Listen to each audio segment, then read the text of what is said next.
Assalamualaikum warahmatullahi wabarakatuh. Perkenalkan, nama saya Yusila Hanif, NIM 23505100083.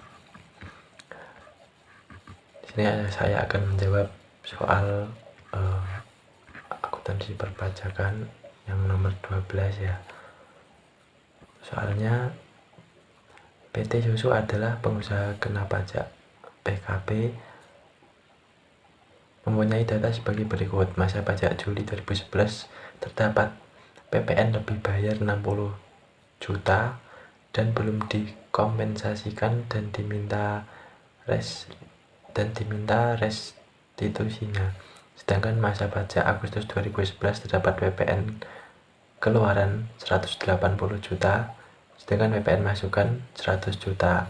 Buatlah ayat jurnal penutup untuk PT Susu bulan Agustus 2011.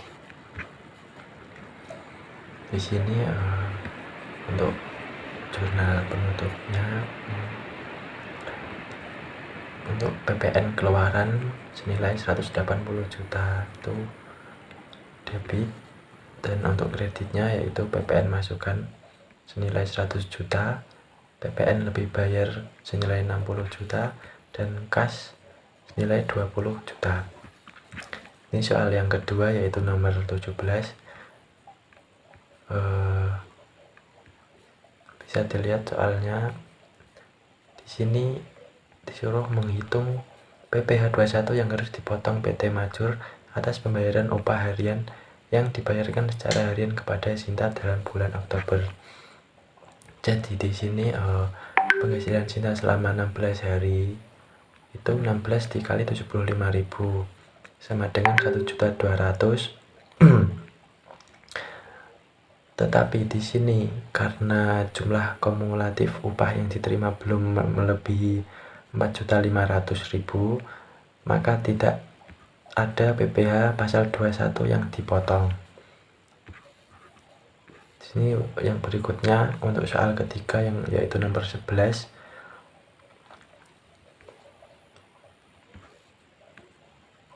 Untuk data yang diketahui bisa dilihat ya di PPT. Di sini transaksi yang berhubungan dengan ekuitas PT Prima selama tahun 2011 adalah sebagai berikut. Di sini dari mulai Januari, Februari, Maret, April, Mei, dan seterusnya.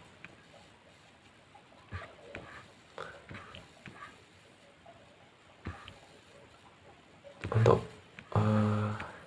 pada bulan Januari tanggal 10 itu menjual 300 lembar saham preferen dan 1000 lembar saham biasa. Pada Februari tanggal 5 membayar biaya pengacara sebesar $48.000 dengan menerbitkan 550 lembar saham biasa. Yang ketiga, pada Maret tanggal 20 membeli peralatan dengan menerbitkan 150 lembar saham preferen dan 350 lembar saham biasa.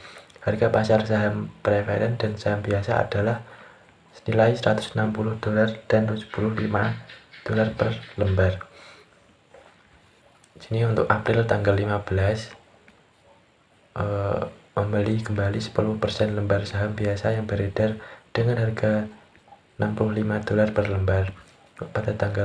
Pada bulan Mei tanggal 30 melakukan share split 1 menjadi 2. Pada Juni tanggal 25 membeli kembali 1000 lembar saham biasa yang beredar dengan mengeluarkan uang tunai sebesar $30.000.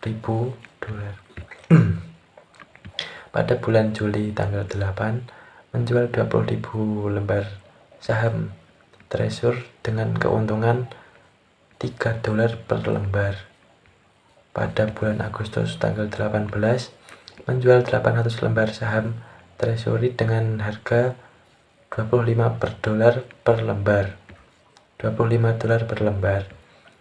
Pada September tanggal 28 menjual 400 lembar saham preferen dan 800 lembar saham biasa secara tunai sebesar $62.500.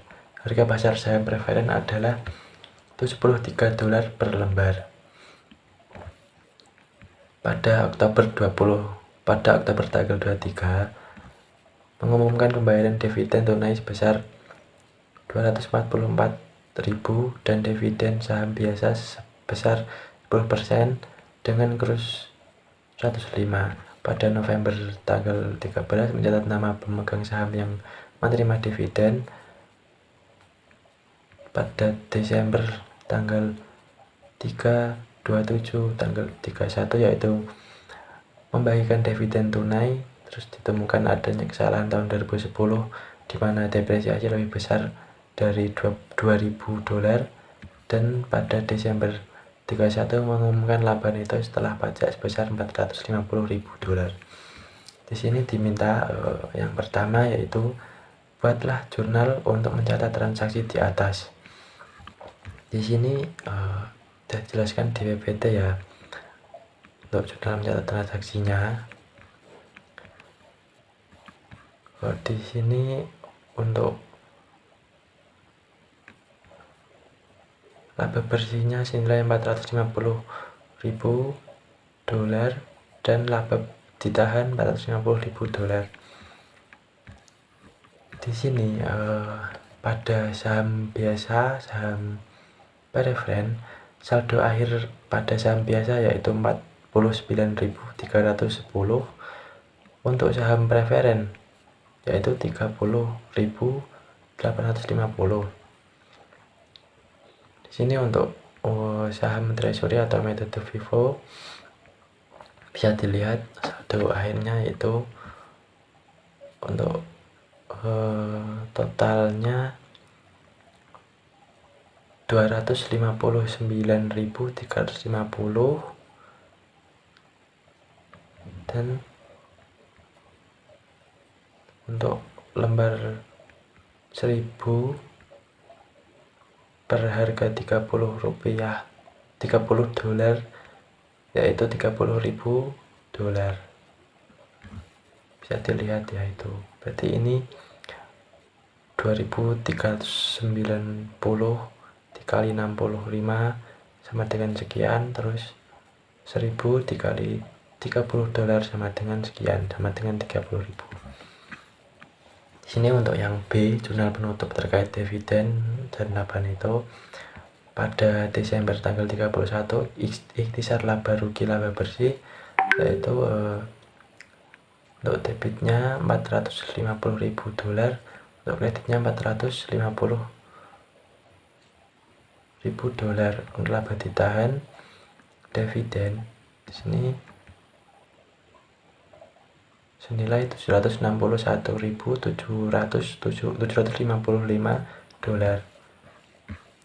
Yang ketiga atau yang C, laporan perubahan ekuitas. Untuk total pengurangan yaitu $981.655 dan modal akhirnya di sini senilai $11.804.845. Di sini bagian D, bagian ekuitas dari laporan posisi keuangan per 31 Desember 2011. Untuk saham biasa senilai $4.640.000, saham preferen $7.500.000, saldo laba rugi senilai $335.155, total ekuitas senilai $11.804.845. Ini yang terakhir, yang E, jumlah dividen dan dividen berlembar untuk saham preferen dan saham biasa. Dividen per lembar saham biasa di sini $517.755 per 49.310 yaitu senilai 10,5. Sedangkan dividen per lembar saham preferen yaitu 244.000 per 30.850 yaitu senilai 7,91. Oke, sekian yang bisa saya sampaikan. Kurang lebihnya mohon maaf. Assalamualaikum warahmatullahi wabarakatuh.